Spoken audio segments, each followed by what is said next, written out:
Welcome back to Jade. So, I wanted to get one episode done in this little gap I have while no one else is home. Because I really want to upload this soon because we have just moved on to the 2.0.4 version. And hoo boy, there's one huge thing I want to tell you about. So, something that was mentioned in the latest build of the game, which you can find on the Tumblr blog for Jade, is that you really want to have Amber unlocked during this one. And I personally am so excited because I love Amber. I love what they did with her in this game. And also, one of my favorite events is an event for the character Cinder, which is sort of ties into Amber's. And so, I'm going to show you guys around the rest of the school today and into Vale City because I am so excited for continuing on our playthrough of the newest build of Jade. So, Amphitheater. This is where at nighttime, once you've taken a couple of photos for another character, you'll be able to unlock Amber. This is where me and Penny trained yesterday. From what I hear, it's one of the two most popular training spots of the school. Not a lot of places where you can go all out in Beacon. Wow, that does that's a horrible voice. I don't know how accurate it is compared to the other horrible voice I gave her. Let me try that again. Or maybe not. Maybe I could just be horrible. Or maybe I could just read it like a normal human being. Plenty of open space, makes sense. Ideal if you want to train with someone, if you manage to find it empty, that is. Huh? But this place is so big. Ah, you've only sparred with Penny so far, so you don't know what a battle between hunters or against Grimm can become. Yes, but still, this is a school. How destructive can training matches between first years be? Oh, be. We turn around towards the source of the noise. Two students, both girls. One has a wild mane of long blonde hair and wears gauntlets from which she ejects explosive projectiles. The other has red hair of similar length, tied in a high ponytail, and wields a shield and spear like they're made of cardboard. So, that shield and spear girl, I do believe, also has a new event in the latest version of the game. So hopefully we'll get to see that. They're moving around the amphitheater in what can only be defined as a waltz of violence, and don't seem aware of their surroundings unless it can give them a strategic advantage. Exit left, right behind you.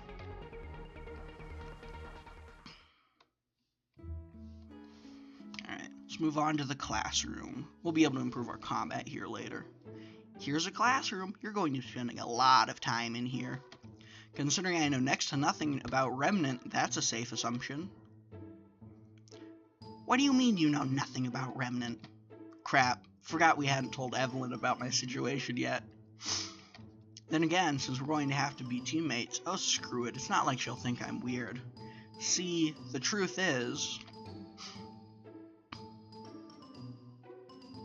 And that's the gist of it. You don't remember anything except your name, and enough to function as a normal member of society, but nothing about Remnant. Huh? Why is she staring at me so intensely? Evelyn? It's nothing. Oh, it's not nothing. Remember this line for later on, too. Anyways, you should probably try and not skip any lessons if your brain's that empty. Hey, it's not empty, it's just ill-informed. Skill. Fighting's the main skill of a hunter, but without learning about the job in Remnant, you're gonna have a lot of trouble in the field. Or in social interactions. Imagine the level of conversation you can hold with someone who doesn't even know what the hell you're talking about. For example, yesterday Penny couldn't finish telling me about the Grimm. I see. Well, want Evelyn-sensei to teach you about it? Please. Grimm are pretty much the natural enemy of humanity. Remnant doesn't have a lot of recorded history, but it seems like as long as humans have existed, so have the Grimm. They have a few distinguishable traits. 1, they're made of shadows with red eyes and a bone mask. 2, they only attack humans, unless provoked. Stop right there. They also attack the creations of humans. So, you know, if you went out and built a city, even if no one was there, they might destroy it. Or at least that's what they said in World of Remnant. 3, they literally don't have a soul. So they can't use aura. Yup, so far there's never been a record of something non-living or artificially generated using aura. They're still extremely tough customers, though, hence why hunters need to be the toughest mofos alive. Is that so? I laughed nervously, not exactly feeling confident. Come on, have some faith in yourself. I bet that in a few weeks you're going to be kicking ass with the best of them.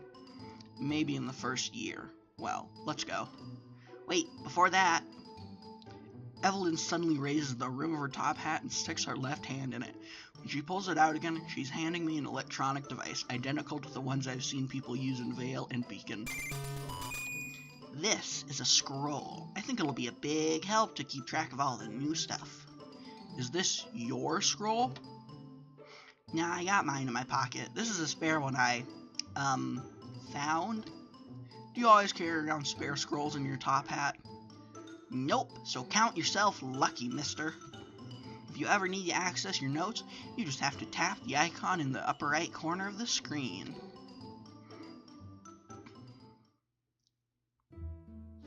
Alright, we're gonna skip the mess hall and save it for last. We can't go into Vale City until we've seen everything, but this has gotta be my favorite one of all of the places you tour. So, got the path back to the door memorized? I think so, yeah. This is just the first year storm, right? Right? What about the other years? Huh. Where are they indeed? Wait, you mean you don't know? To be honest, I don't think I've ever seen any student that isn't a first year. And 3, 4, second year ones. But this academy has a 4-year curriculum, right? I shouldn't know that since I just woke up in a meteor the other day, but somehow I do. Yeah, but I've never seen 3rd or 4th year students around here. Fun little fact.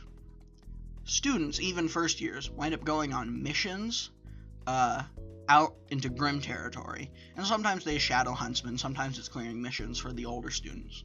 And so I don't know this, but I'd like to think that Minos, I think his last name is pronounced Ken, is making a little joke here about how we never in the show see any because they're all out fighting Grim and doing all sorts of other things they probably shouldn't be doing since they're only students.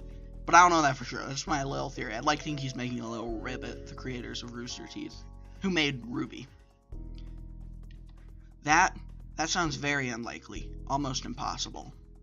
This academy is supposed to house what amounts to pretty much a small army. How can you just not meet senior students? See, I think he's making fun of the fact that we meet second year students, but the show didn't have a huge budget when it first started, and so most of the background characters are just silhouettes. That stops once we get into, like, Volume 3, but, you know, it's still, you know, kind of fun to poke at, I guess would be the right way to phrase that. Oh, I'm sure they'll pop up sooner or later, and if you befriend any students, you can come visit them here. I'll keep that in mind. Let's continue the tour then. Alright, I need to clear my voice for this one, because it's going to be a little embarrassing to read out loud, and oh, this is just wonderful. Mess hall. This feels like a wasted deviation. Learning where to get food is never wasted time. But we've been here this morning. What else can I do here other than eat? Earn some money, bucko. Excuse me? I don't know if you will have to pay tuition since it seems like the headmaster has a particular interest in you, but you still need to repay Ruby for your weapon, right? And I bet you want to repay Penny too somehow. Kind of. She said she just wanted a friend, but a good friend wouldn't let another friend's favor go unreturned. So to be a good friend, I must repay her, or maybe buy her a gift? Students can earn some granola by working in the kitchens, so you get paid and you can even work on your cooking skills. Right now, I don't think there's any purpose in having high cooking skills, but this is a brand new build, so we'll see. Good to know. I guess this wasn't a wasted deviation after all. Well, let's... Wait. Once again, Evelyn thrusts her hand up her hat and collects something out of it. A small plastic card, no bigger than my thumb's fingernail. Just how much stuff does she have in that thing? What's this? It's a digital wallet. You'll need somewhere to stash your money, no? I hope to dear God she didn't just find this lying around. No, she probably just took it out of some random stranger's pocket. Well, let's go now.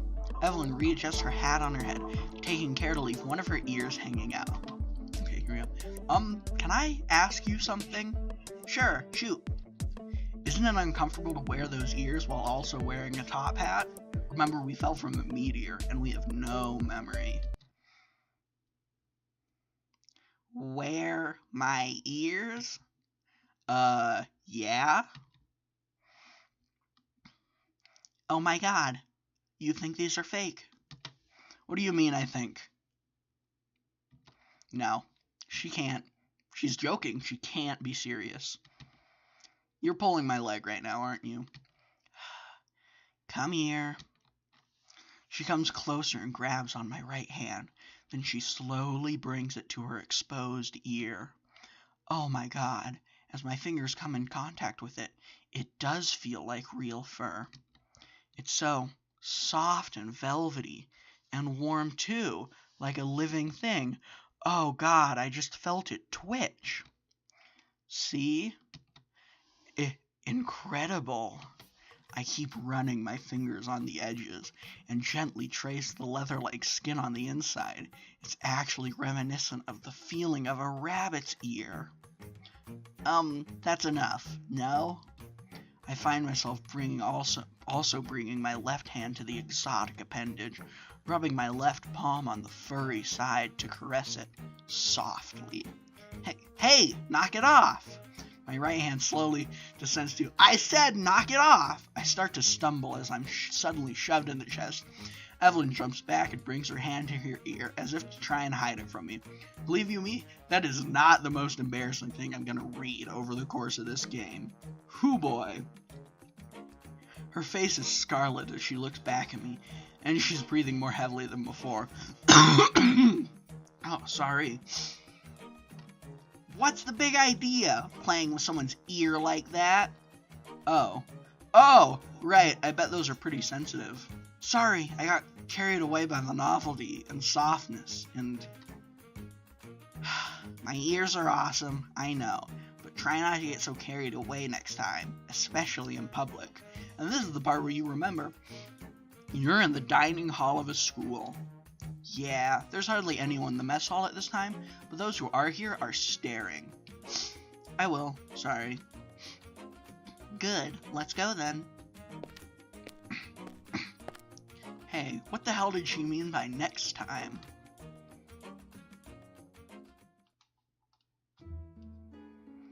Well, that's enough showing you around the school for now. Let's hit the town. It's almost lunchtime, though. My treat. Oh, come on, I don't want to end up indebted to the whole school. Alright, let's start in... The alley's pretty funny, so you know what? Let's start in the dust shop. If you're studying to become a hunter, this is one place you got to know your way to. After a brief walk through Vale, Evelyn has brought me to a shop with various arrays of differently colored and sized crystals on its window display, or in its window display. Some are as big as my fist, some as small as my thumb, others in the shape of bullets. From dusk till dawn. Vale's oldest dust shop, and the only one that was allowed to keep its name after a Schnee merger, currently finishing renovations. Dust. Ruby mentioned it yesterday while we were talking about weapons. But what's a Schnee? That's two questions. What do you want me to talk about first? We'll start at the top. Teach me more about dust. Ruby said that it was some kind of powder imbued with the power of the elements. used to power up weapons? Yes and no. Dust is a mineral only found in powder form in the wild that contains the power of one of the 4 elements: fire, water, lightning, wind. I think you can get more than that.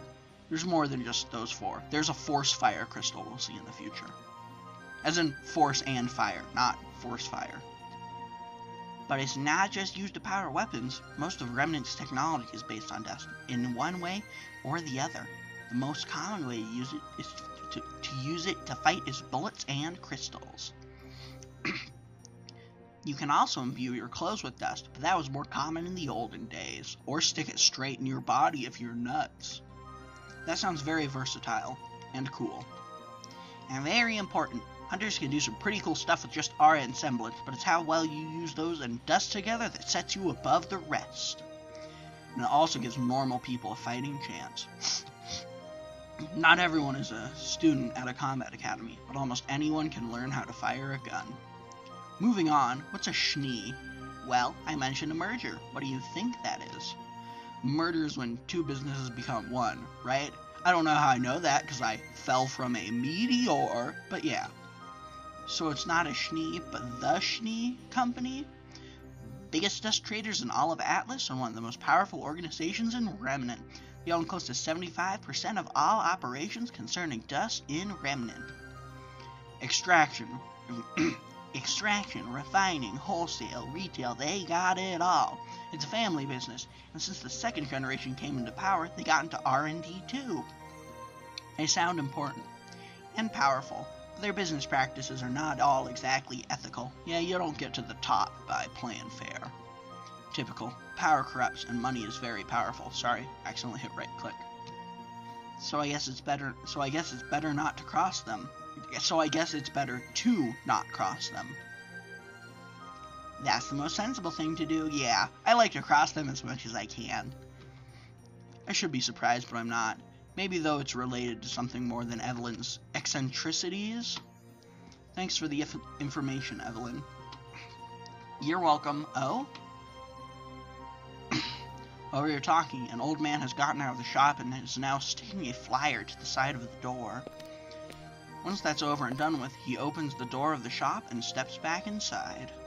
A closer look reveals that it's an ad offering a part-time position at the shop. Well, will you look at that? We found you another prospective job. We will be doing both for a time, I can assure you. You think I could work here? But I don't know anything about using or handling dust. The flyer says no previous experience required, so the old man is probably willing to teach you about dust. That actually makes sense. I'll definitely keep this place in mind once it opens.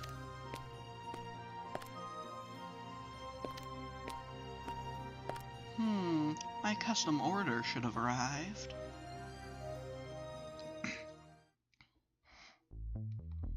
Alright, let's move on to Main Street. This is Main Street. It runs all the way from the north end to the south end of Vale City. There are a lot of shops. If you need to buy anything common or just want to grab a bite to eat, Main Street is the place for you. More specialized shops are scattered throughout the city instead. To find them, you need to know where to look. There's also Market Street, but right now it's closed because of the renovations. Probably redoing the pavement and substituting broken glass. I'm so sorry. Still, Main Street is the best place for small shopping and to go on dates. If I ever find anyone willing to go on one, sure. Oh, come on, you're not that socially awkward. I could be, maybe I just forgot. Well, so far you're not giving me that vibe, and you're attractive enough. Are you always this blunt? Nah, just when it can mess with people's heads. Consider me messed with. Roger, let's continue the tour now. Alright, cool. The alley will probably be one of the last things we do in this episode. And I also think it's a little funny personally, so let's go there. Sorry. I need to just take my hand off the mouse because I keep on accidentally right-clicking and hitting the scroll wheel, which will take you back. There doesn't seem to be much in this side street. It does remind me of the one with the dumpster where I hid while waiting for Penny, though. Keep it in mind anyways. This, my friend, is a shortcut to one of the must-know places in Vale. And that would be... you're still not ready to know. Way too green. But I can tell you that it only opens at night. So she just brought me here to dangle a damn carrot in front of my face? Tease. And speaking of carrots... So I didn't get the chance to ask before, but what's the deal with the ears? Well, I thought it was obvious. They're cute, soft, and make me adorable. Okay, I got that. What I mean is, why do you have them? Because I'm a faunus. Duh. Evelyn, you could have at least begged me a little. Why did you want to beg her all of a sudden? Faunus are just like humans, except they have some animal-related traits. Some have ears, some have claws, some have tails. Every single one of them can see in the dark. Haven't seen many around, though.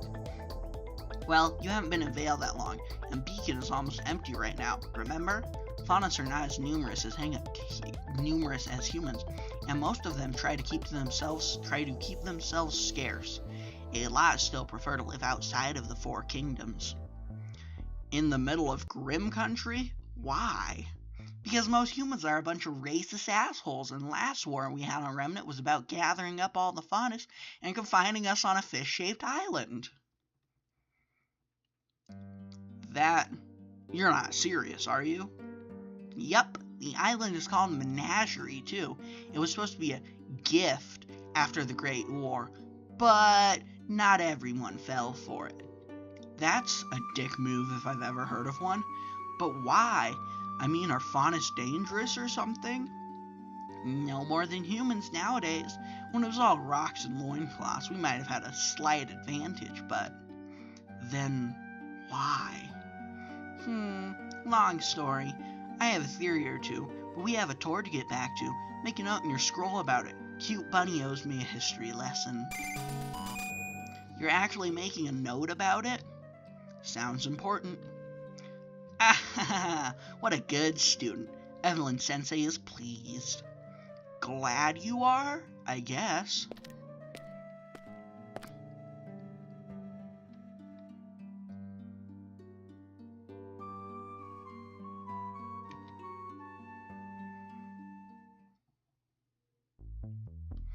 That's pretty much it for now, but as you keep meeting people and doing stuff, you'll probably discover new places on your own.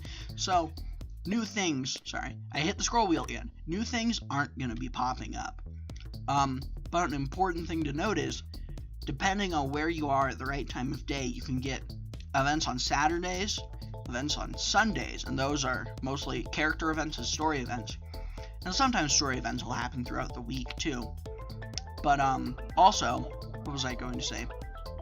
How do I phrase this? You'll find events by basically just being in the right place at the right time, you know?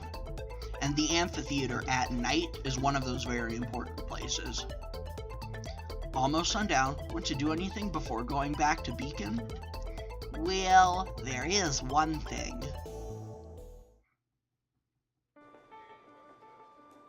What did you say the name of this flavor was?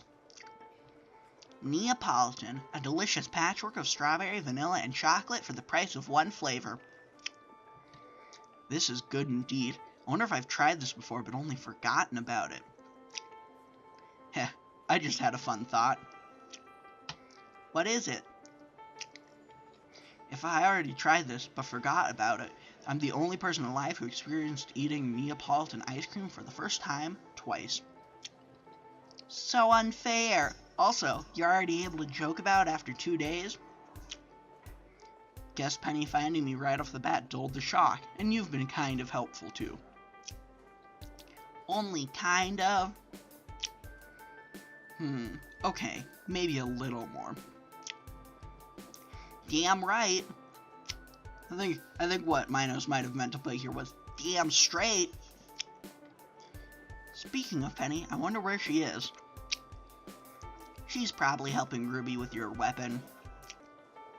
Oh, right. I wonder how that's going.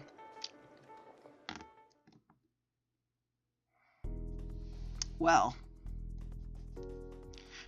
I guess I'm gonna keep on going until we... Yeah, just a little bit longer. Ugh, I can't believe I stayed up all night and day working on this. The ideas just kept coming and coming and coming. Thank God I settled on one design when Penny came by to ask me about the materials.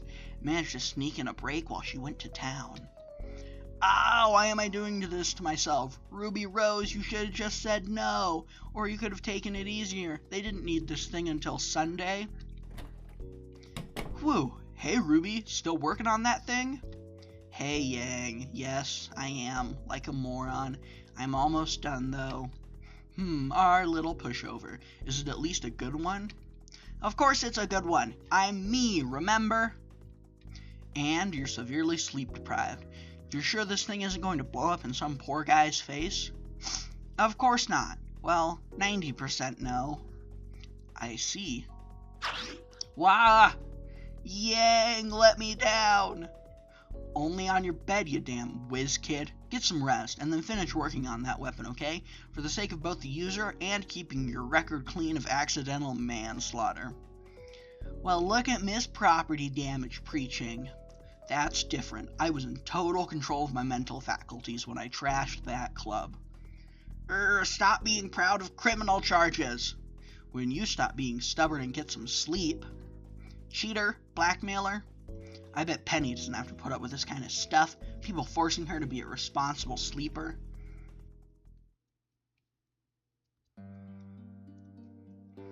So you are positive you won't blow your cover or expose yourself? Yes, sir. I can properly simulate sleep, and eating won't be a problem either, right? Ozpin is now convinced you have special needs because of the health issues. Yes. Wonderful. I still think this is an unnecessary risk, Penny. Sir, I'm here to test myself as a fighter, but I think this is also a good occasion to test my level of integration with people. You developed the Elysian Knight 200 models to look more like humans, and to act more human-like, to give people a greater sense of security. We both know how important it is. And Beacon is a more controlled environment than Vale City, as the headmaster said. I guess I will have to live with that amount of risk, will I? Yes, my assertions convinced him. What I'm wondering is, if you are taking that risk into account yourself, Penny. What do you mean, sir? I've been on many battlefields, Penny, both with and without weapons, and I learned one lesson above all. People can be unexpectedly cruel to those who are different. My files corroborate that, yes.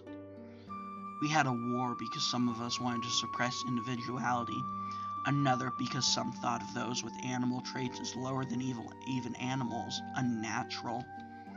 I'm afraid of how they would treat someone who wasn't born and yet lives. I respect your courage, Penny. I just hope you won't have to see the ugly side of people anytime soon.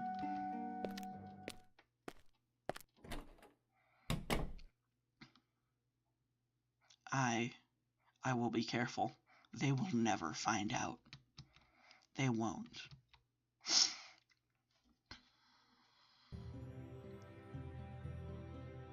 Back safe and sound with all your blood inside your body. No mysterious writing splattered over random walls of the city today. No siree. All in all, I have to admit I had fun exploring with Evelyn. She's fun, full of energy, and surprisingly knowledgeable. Granted, anyone looks knowledgeable compared to me, but she's much smarter than what she may appear at first glance. So, wanna go see what Penny's been up to? Sounds good, huh? As I look towards the school, my sight falls upon a figure in a cloak, standing in front of the main building's gate. She's petite and holding a briefcase in her hands. She raises her head as I lay my eyes on hers. Then she flexes. My eyes widen as I see her rushing at breakneck speed in our direction. Evelyn, watch out! On instinct, I grab Evelyn's right shoulder and push her out of the way as the red shape comes barreling our way. My body freezes, and I hold my arms crossed in an X in front of my body, ready to protect myself from a blow. But the blow never comes. Never! Instead, what I get is the briefcase thrust in front of my body, as if I'm being presented with it. Hey, what's the big idea? Evelyn gets up off the ground and dusts off her clothes as she takes in the situation. What did you throw me? No, why were you running at us like that, dude? Huh, I think it's a girl, Evelyn. The figure just keeps panting, out of breath. I wish she would lower that briefcase already so I could see. Wait, a red hood? Ruby? Never, ever do something like this to me again. Oof. She suddenly shoves the briefcase in my arms and lets go. As I take a better look at her, I realize her hair is a mess, and she looks like she really needs a shower, and a few hours of sleep. All-nighters I can handle, but your juicy ideas kept me up all day, too. I barely ate or went to the bathroom, and Yang treated me like a baby. Well, if you were forgetting, she put me over her shoulder like a sack of red potatoes and used common sense on me. Common sense. So? What do you mean?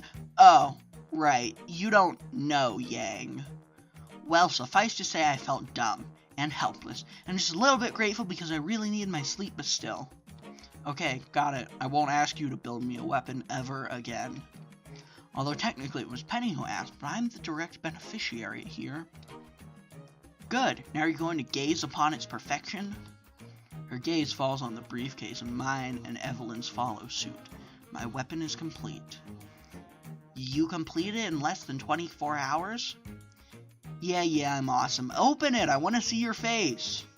Here I go, then. I feel my heart pulsating in my chest, and excitement I can't really explain permeating me as my hands go to the briefcase's metallic latch after placing it on a nearby bench. So, we're going to leave off here, because that art is beautiful, and I love it. And also, because I want to add, this is actually the new art for this weapon. And I actually think I might have liked the old art more. So, the reason why this, the reason why the Far Gauntlet, the one that's not closest to us, looks a little different, from the wrist up is because that's the whip wrapped around it. And I didn't realize that the first time, and I was just like, I guess you wanted my arm to be covered in tinfoil? Where's the whip? Question mark, you know? But if you remove that, when you pull the whip out to fight with it, presumably it would look like this one. And once I realized that, I was fine with it, but I still actually think I liked the old art more. Even though the first time I looked at the old art, I thought it was two left-handed weapons. And I was like, I have a left and a right hand, what are you doing? But still, it's a very beautiful weapon, and we'll be learning more about it next time. Thanks for joining me in Let's Play Jade, a Ruby fan game.